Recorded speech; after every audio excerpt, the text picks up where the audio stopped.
Hello students. In section A, we have read about various physically challenged people who have achieved success in spite of severe disabilities. Let us now read about another great achiever who, despite being blind and deaf, not only became one of the most learned women of her times, but also wrote extremely motivating texts for other physically challenged people. And who was she? She was Helen Adams Keller. Let's read.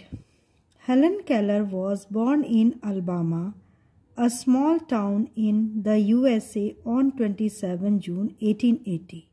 Helen Keller का जन्म 27 जून 1880 को USA के Alabama नामक एक छोटे शहर में हुआ था. At the age of 18 months, she suffered from a fever that left her deaf, blind and unable to speak. 18 महीने की उम्र में उन्हें एक बुखार हुआ जिसकी वजह से उन्हें सुनना, दिखाई देना और बंद हो गया और वो बोलने में भी असमर्थ हो गई. She was an intelligent and sensitive child. वो एक बुद्धिमान और भावुक बच्ची थी.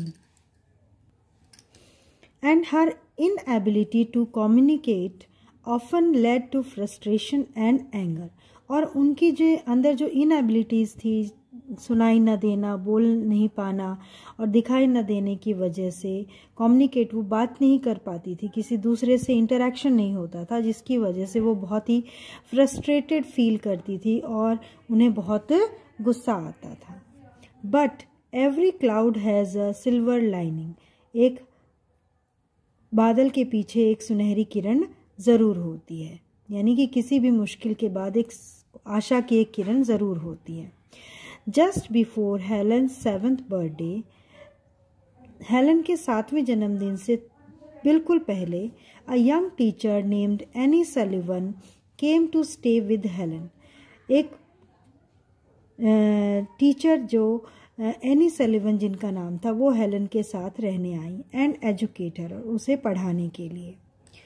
एट फर्स्ट, शुरू में miss Sullivan had a very hard time. Miss Sullivan को बहुत ही मुश्किलों का सामना करना पड़ा. Helen was naughty and disobedient. Helen जो थी वो एक बहुत ही शैतान और डिसओबीडियंट, यानी कि वो बात ना मानने वाली लड़की थी. She ate like a savage and refused to wash her hands or comb her hair.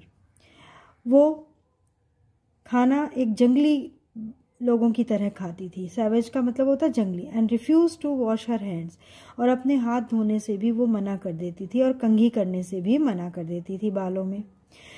If miss Sullivan sat down to write a letter, she would spill ink on the paper. अगर miss Sullivan कुछ लिखने बैठती तो वो उनकी ink कागज़ पर गिरा देती. Once she even locked Miss Sullivan up in her room and hid the key. एक बार तो हेलन ने मिस सलिवन को उनके कमरे में ऊपर बंद कर दिया और चाबी छुपा दी. Helen's father had to fetch a ladder and help Miss Sullivan to climb out through the window.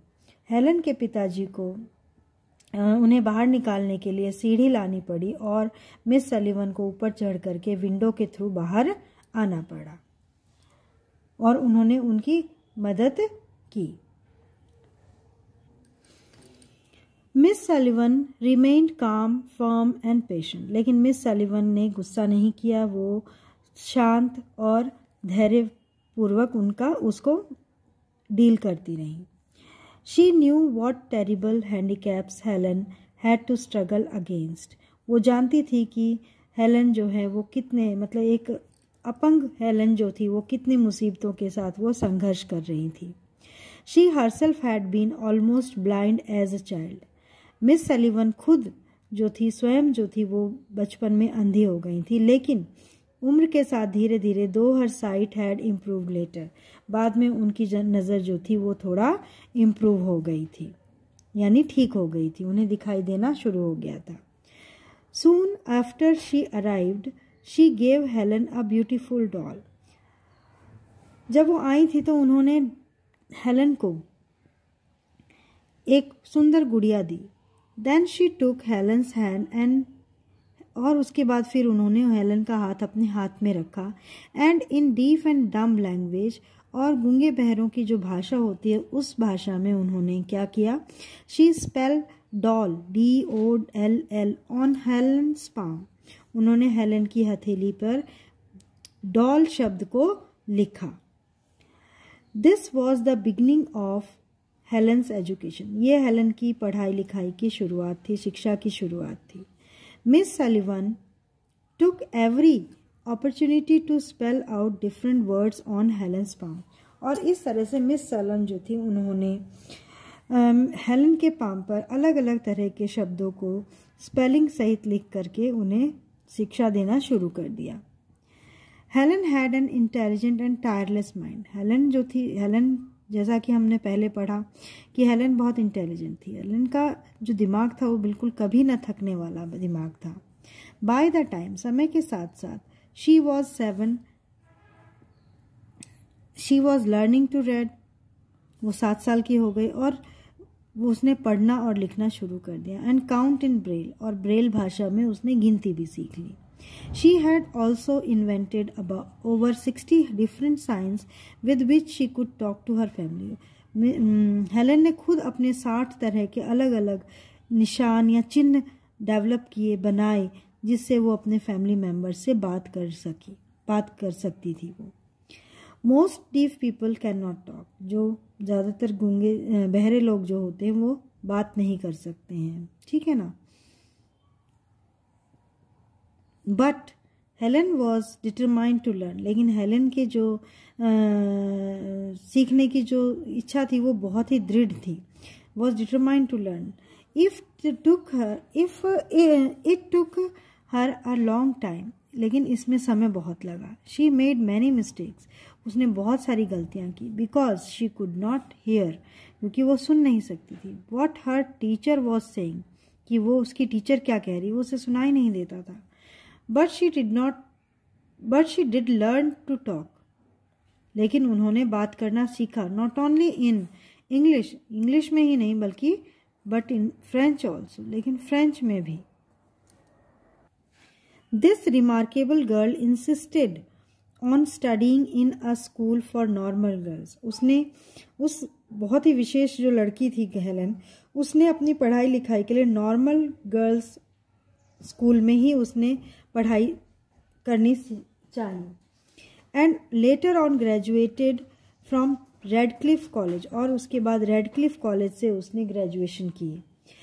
She thus became the first deaf blind person to graduate from a college, और इस तरह से वो पहली गूंगी बहरी और अंधी लड़की बनी ग्रेजुएट, जिसने ग्रेजुएशन की एक कॉलेज से। ग्रेजुएशन मतलब BA या BSc उसने की। यहाँ पर मैं आपको एक चीज़ और मुझे याद आ रही है, मैं बताना चाहूँगी कि इसी तरह से एक फिल्म भी है जिसका नाम है, क्या नाम है, ब्लैक, ठीक है, जिसमें एक इसी तरह की लड़की की जीवन को दिखाया गया है कि किस तरह से वो बोल नहीं सकती है, सुन नहीं सकती है और देख नहीं सकती है, और कैसे वो सीखती है। ये सारी चीज़ें उसमें बताई गई हैं, और आप भी देख सकते हैं इस फिल्म को। Helen Keller lived a long happy and fruitful life. Helen Keller ने एक लंबी, खुशहाल और बहुत ही लंबी जीवन जिया उन्होंने। फ्रूटफुल मतलब सार्थक। She spent more than 50 years trying to help other physically challenged people all over the world through counseling, यानी अपनी काउंसलिंग, अपने जो विचारों से उन्होंने 50 सालों तक दूसरे फिजिकली चैलेंज लोगों की मदद करने की कोशिश में उन्होंने बिताए। इन हर ट्रैवल्स, अपनी यात्राओं में उन्होंने जो पूरी दुनिया की यात्रा की उन्होंने around the world, she also visited India, वो भारत भी आई। She died at the ripe old age of 88, और एक बहुत ही पकी हुई उम्र में, यानी बहुत ही लंबा जीवन जी करके 88 साल की उम्र में, 88 ईयर्स की के साल में उनकी डेथ हुई, यानी 88 ईयर की उम्र में उनकी डेथ हो गई।